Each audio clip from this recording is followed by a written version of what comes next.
ಏನಾಯ್ತಲ್ಲಿ ಬಹುಮತ ಸಾಬೀತುಪಡಿಸಲಿಕ್ಕೆ ಅವರಿಗೆ ಅವಕಾಶ ಕೊಡಲಿಲ್ಲ. ಇಲ್ಲಿ ಕೂಡ ಅದೇ ರೀತಿ ಮಮತಾ ಬ್ಯಾನರ್ಜಿ ಅವರಿಗೆ ಬಹುಮತದ, ಅದಕ್ಕೋಸ್ಕರ ಅವರು ಕೇಂದ್ರ ಸರ್ಕಾರ ಅವರ ಅಧಿಕಾರವನ್ನು ಕಿತ್ಕೊಳ್ಳಿಕ್ಕೆ ಆಗಲ್ಲ. ದಯವಿಟ್ಟು ನನ್ನ ಮನವಿ ಏನಂದ್ರೆ, ನೀವು ರಾಜ್ಯಶಾಸ್ತ್ರವನ್ನು ಹೇಳುವಾಗ ಇದು ಒಂದು SR ಬೊಮ್ಮಾಯಿ ಕೇಸ್, ಒಂದು ಸಾರಿ ನೀವು ಹೇಳಿದ್ದನ್ನ ಯಾವತ್ತೂ ಮರೆಯೋದಿಲ್ಲ. ನಾನು ನನ್ನ ವಿದ್ಯಾರ್ಥಿ ಜೀವನದಲ್ಲಿ ತಂದೆ ಹೇಳಿದ್ದು ಮರೆಯಬಹುದು, ಶಿಕ್ಷಕ ಹೇಳಿದ್ದು ಮರೀಲಿಕ್ಕೆ ಆಗಲ್ಲ. ಯಾಕಂದ್ರೆ ಅದು ತಂದೆ ಮತ್ತು ಮಗನ ಸಂಬಂಧವೇ ಬೇರೆ, ಶಿಷ್ಯ ಮತ್ತು ಗುರುವಿನ ಸಂಬಂಧವೇ ಬೇರೆ. ಅದಕ್ಕೆ ನನ್ನ ಮನವಿ ಏನಂದ್ರೆ, ದಯವಿಟ್ಟು ರಾಜ್ಯಶಾಸ್ತ್ರದ ವಿಷಯವನ್ನು ಹೇಳುವಾಗ ಕಾನ್ಸ್ಟಿಟ್ಯೂಷನಲ್ ಆರ್ಟಿಕಲ್ ಮತ್ತು ಅದರಲ್ಲಾದಂತಹ ಲೀಡಿಂಗ್ ಜಡ್ಜ್ಮೆಂಟ್ ಅನ್ನು ಹೇಳಬೇಕು. ಇವತ್ತಿನವರೆಗೆ SR Bommai state of union of India prevails. It binding precedent on all over the India. ಅದಕ್ಕೋಸ್ಕರ ಮಮತಾ ಬ್ಯಾನರ್ಜಿ ಅವರು ಅಲ್ಲೇ ಎಷ್ಟೊಂದು ಗಲಾಟೆ ಆದರೂ ಕೂಡ ಕೇಂದ್ರ ಸರ್ಕಾರದವರಿಗೆ ಏನು ಮಾಡ್ಲಿಕ್ಕಾಗಲಿಲ್ಲ.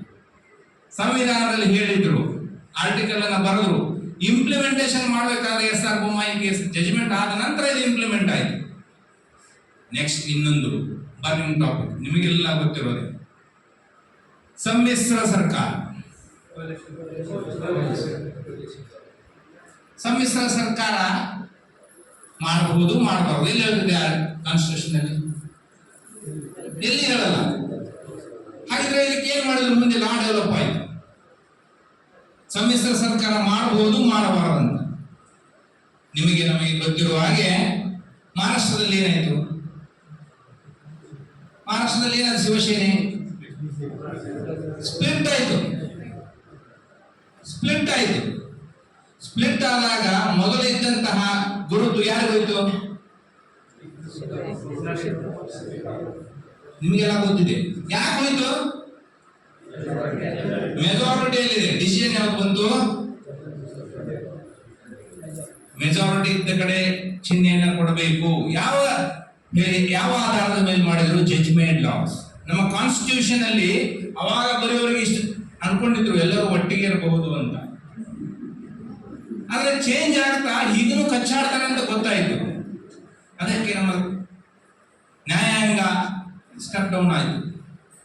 ಅದರ ಬಗ್ಗೆ ಬರೆದ್ರು, ಈ ರೀತಿ ಆದರೆ ಚಿಹ್ನೆ ಇವರಿಗೆ ಹೋಗ್ಬೇಕು, ಈ ರೀತಿ ಚಿಹ್ನೆ.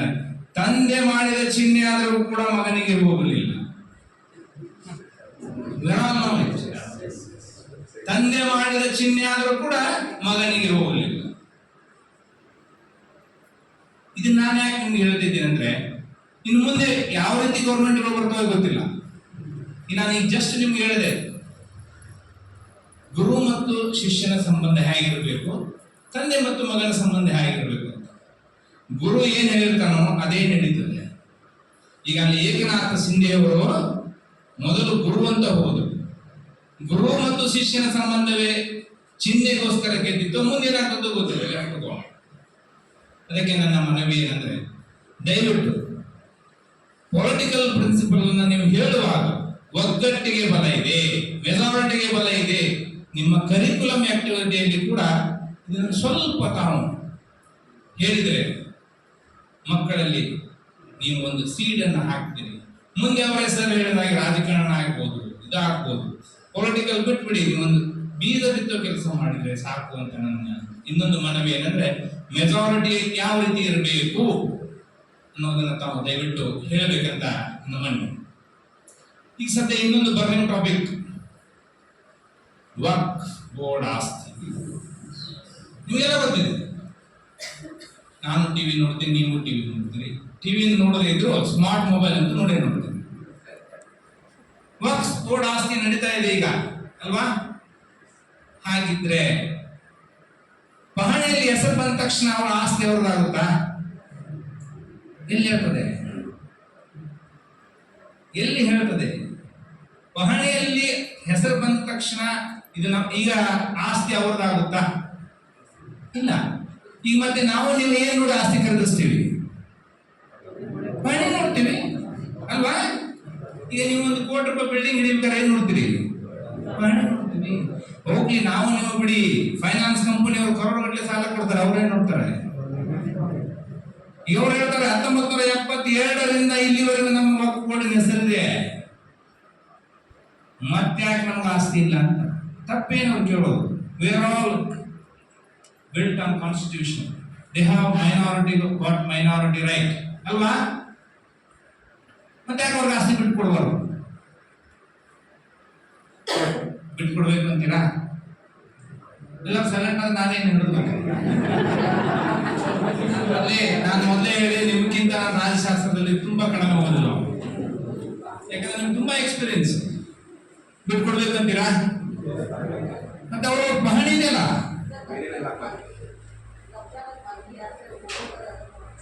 ಮೇಡಮ್ ಕಬ್ಜಾ ಮಾಲಿಕೆ ಅವ್ರದ್ದೇ ಇದೆ. 1972ರಲ್ಲಿ ಗೆಜೆಟ್ ಆಗಿದೆ ಅಂತೆಲ್ಲ ಪೇಪರ್ ಓದಿದೆ, ನಾನು ನೋಡಿಲ್ಲ, ಪೇಪರ್ ಆಗಿದೆ ಅಲ್ವಾ? ಗೆಜೆಟ್ ಆಗಿದೆ ಅಮ್ಮ, ಗೆಜೆಟ್ ಆದ್ರೆ ಯಾಕೆ ಕೊಡ್ಬಾರ್ದು ಅಲ್ಲ ಅಂತಾರೆ, ನಾನು ನೋಡಿಲ್ಲ ಅಂತಾರೆ.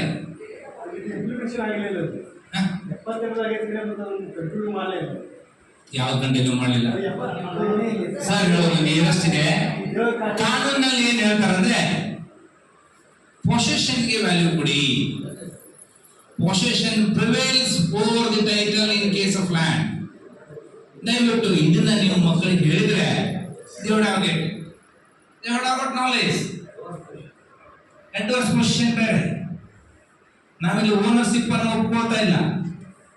ಸರ್ ಏನ್ ಹೇಳ್ತಾರೆ, ಪೊಸಿಷನ್ ಒಪ್ಕೊಳ್ತಾ ಇದ್ದೀವಿ, ಇಂಥ ರೈತಂದಿದೆ ಅಂತ. ದಯವಿಟ್ಟು ನೆನ್ಪಿಟ್ಕೊಳ್ಳಿ, ಪಹಣಿಯಲ್ಲಿ ಹೆಸರು ಮಾತ್ರಕ್ಕೆ ಅವನು ಮಾಲೀಕನಲ್ಲ, ಅವನು ಉಳುಮೆ ಮಾಡುವವನು ಮಾತ್ರ, ಟ್ಯಾಕ್ಸ್ ಕಟ್ಟುವವನು ಮಾತ್ರ. ಓನರ್ಶಿಪ್ ಇಸ್ ಸಮವೇರ್ ಎಲ್ಸ್, ಬೇರೆ ಕಡೆ ಇದೆ ಓನರ್ಶಿಪ್. ಅದನ್ನ ಹುಡುಕಿ ತೆಗೆದು ಹೋಗೋ ಸಿವಿಲ್ ನ್ಯಾಯಾಲಯಕ್ಕೆ. ನೀವು ಹೇಳುವಾಗ ದಯವಿಟ್ಟು ಮಕ್ಕಳಿಗೆ ಇದು ಒಂದು ಹೇಳ್ಕೊಡಿ. ನಮ್ಮ ಬೇಸಿಕ್ ನಾಲೆಜ್ ಇಸ್ ಡಿಫ್ರೆನ್ಸಿಂಗ್. ನಾವೆಲ್ಲಿ ಡಿಫ್ರೆನ್ಸಿಯೇಟ್ ಮಾಡಕತ್ತೀವಿ ಅಂದ್ರೆ, ಈಗ ನಾವು ನಿಮ್ಮೆಲ್ಲರೂ ಬ್ಯಾಂಕಿನವರು ಕೂಡ ಪಹಣಿಯನ್ನು ನೋಡ್ತಾರೆ, ಕೊಟ್ಟು ಬಿಡ್ತಾರೆ, ವಿಸಿಟೇ ಮಾಡಲ್ಲ. ಇನ್ನೊಂದು ವಿಚಾರ ನಿಮಗೆ ಹೇಳಲಿಕ್ಕೆ ಇಷ್ಟಪಡ್ತೀನಿ. ನಾವು ನೀವೆಲ್ಲ ಸೈಟ್ ತಗೋತೀವಲ್ವಾ, ಸಂಘಗಳು ಇರ್ತವೆ, ಸಂಘಗಳು ಕೊಟ್ಟು ಅಲ್ಲಿ ನೋಡಿ 99 ವರ್ಷ ಲೀಸ್ ಅಂತ ಇರ್ತದೆ. ನಾವು ಖರೀದಿ ಮಾಡಿದ್ದು ಲೀಸ್ ಹೋಲ್ಡ್ ರೈಟ್ ಅಂತ ನಾವು ನೋಡುವುದೇ ಇಲ್ಲ. ಆಮೇಲೆ ಸಂಘದ ಹೆಸರಿನಲ್ಲಿ ಒಂದು ಉಪಬಂಧಗಳನ್ನು ಮಾಡಿರ್ತಾರೆ. ಅವ್ರು ಹೇಳಿರ್ತಾರೆ ಕೆಲವೊಂದಿಷ್ಟು ಪ್ರಾಪರ್ಟಿ ಒಳಗೆ 99 ವರ್ಷ ಆದಮೇಲೆ ನಮ್ಮ ಸಂಘಕ್ಕೆ ಇಂತಿಷ್ಟು ಫೀ ಕಟ್ಟಿದ ನಂತರ ನಾವು ಓನರ್ಶಿಪ್ ಅನ್ನು ಹಸ್ತಾಂತರ ಮಾಡುತ್ತೇವೆ ಅಂತ ಬರೆದಿರ್ತಾರೆ. ನಾವು ನೋಡಲ್ಲ.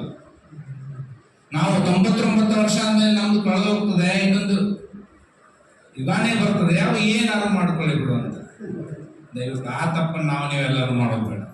ಈಗ ವಕ್ಫ್ ಆಸ್ತಿಯಲ್ಲಿ ಆಗಿದ್ದು ಅದೇ ಕೂಡ, ಅದಕ್ಕೆ ನಿಮ್ಗೆ ಇದನ್ನ ಹೇಳ್ತಾ ಇದ್ದೀನಿ. ವಕ್ಫ್ ಆಸ್ತಿಯಲ್ಲಿ ಆಗಿದ್ದು ಅದೇ ಕೂಡ 1992ರಲ್ಲಿ ಅದು ಬಂತು. ಪೊಸಿಷನ್ ತಗೊಳ್ಳಿಲ್ಲ. ಪೊಸಿಷನ್ ತಗೊಂಡಿದ್ರೆ ಅದು ಅವ್ರದೇ ಪ್ರಾಪರ್ಟಿ, ಪೊಸಿಷನ್ ಬೇರೆದಾಯ್ತು.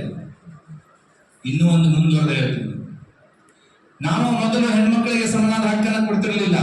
2005ರಲ್ಲಿ ಸಮಾನದ ಹಕ್ಕು ಬಂತು, ಹೆಣ್ಮಕ್ಳಿಗೆ ಡಬಲ್ ಆಸ್ತಿ ಆಯಿತು. ಹೇಗಂತ ನಿಮ್ಗೆ ಗೊತ್ತು ಅಲ್ವಾ? ಎಷ್ಟೊಂದು ಬ್ಯೂಟಿಫುಲ್ ಆಗಿದೆ ನೋಡಿ ನಮ್ಮ ವ್ಯವಸ್ಥೆ. ಅಂತ ಬ್ಯೂಟಿಫುಲ್ ಆದ ವ್ಯವಸ್ಥೆಯನ್ನ ಸರಿಪಡಿಸುವ ಜವಾಬ್ದಾರಿ ನಿಮ್ಮೆಲ್ಲರ ಮೇಲಿದೆ. ನೀವೆಲ್ಲ ಎಂಥವ್ರನ್ನ ತಯಾರು ಮಾಡ್ತಿದ್ದೀರಿ ಅಂದ್ರೆ, ನಮ್ಮ ದೇಶವನ್ನು ನಡೆಸುವಂತ ವ್ಯಕ್ತಿಯನ್ನು ತಯಾರು ಮಾಡ್ತಾ ಇದ್ದೀವಿ. ಪಟ್ಟಣಶೆಟ್ಟಿ ಸರ್ ಈಗ ತಾನೇ ಹೇಳಿದರು, ಯಾವುದೇ ರಾಜಕೀಯ ಸಾಮಾಜಿಕ ತೊಡಗುವಂತ ವ್ಯಕ್ತಿಗೆ ನೀವು ಮಾಡಬಾರ್ದು. ನಾವು ರಾಜಕೀಯ ಅವರ ಸಮಾಜಕ್ಕೆ ರಾಜಕೀಯವಾಗಿ ಹೋಗ್ಲಿ, ಬಟ್ ನಾವು ರಾಜಕೀಯ ಮಾಡಬಾರ್ದು ಅಂತ ಸರ್ ಸತ್ಯ. ಇನ್ನೊಂದು ಫೇಮಸ್ ಡಿಸಿಷನ್ ಮುಖಾಂತರ ಮತ್ತೆ ಮುಂದಿನ ಹೋಗೋಣ. Kesavananda Bharati versus Union of India. ಈಗ ನೀವು ಆ ಡಿಸಿಷನ್ ಅನ್ನ ಈ ವಕ್ಫ್ ಡಿಸಿಷನ್ ಹಚ್ಚಿ ನೋಡಿ ಏನಾಗುತ್ತೆ. What is the difference between Kesavananda Bharati versus Union of India? ಇಲ್ಲಿ ಕೆಲವೊಂದಿಷ್ಟು ಜನರಿಗೆ ಕೇಶವಾನಂದ ಭಾರತಿ ಡಿಸಿಷನ್ ಗೊತ್ತಿದೆ. ನನಗೆ ನನ್ನ ರಿಮೆಂಬರ್ ಇನ್ನೊಂದು ಸಾರಿ ಹೇಳ್ತೀನಿ.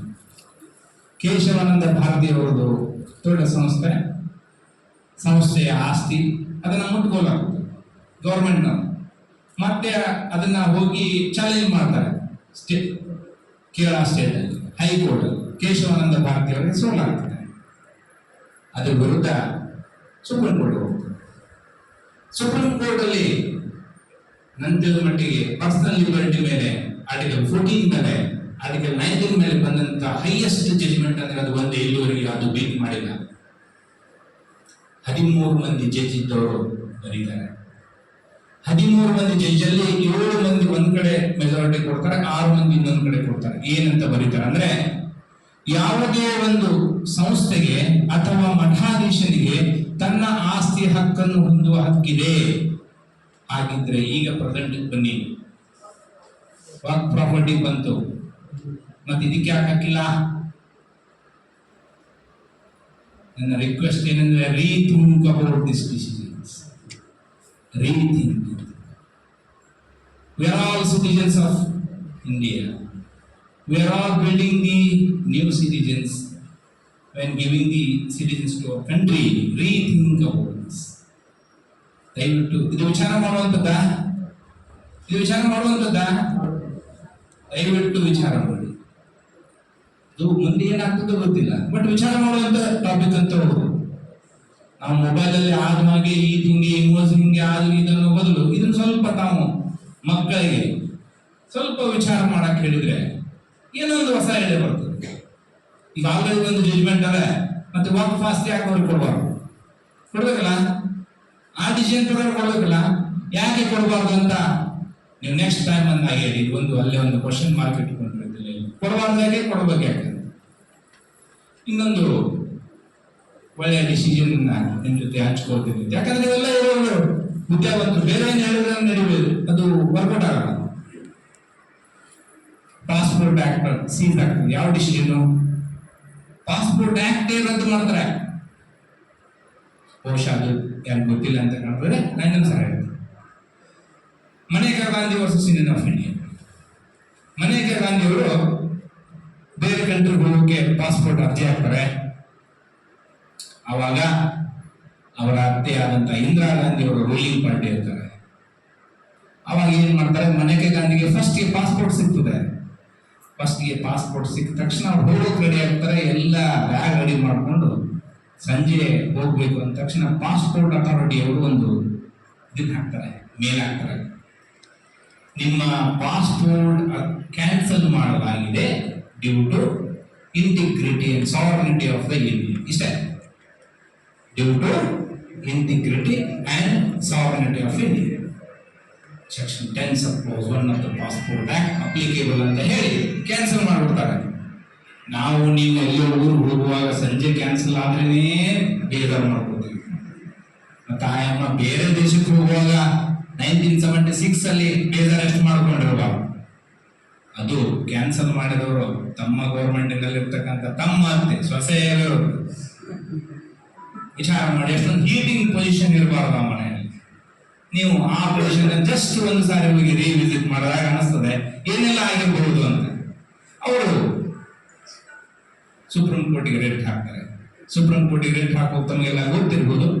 ಇನ್ನೊಂದು ಸಾರಿ ಹೇಳಕ್ಕೆ ಇಷ್ಟಪಡ್ತೀನಿ. Article 32 of the Indian constitution ಅಲ್ಲಿ ಹಾಕಿದ್ರು.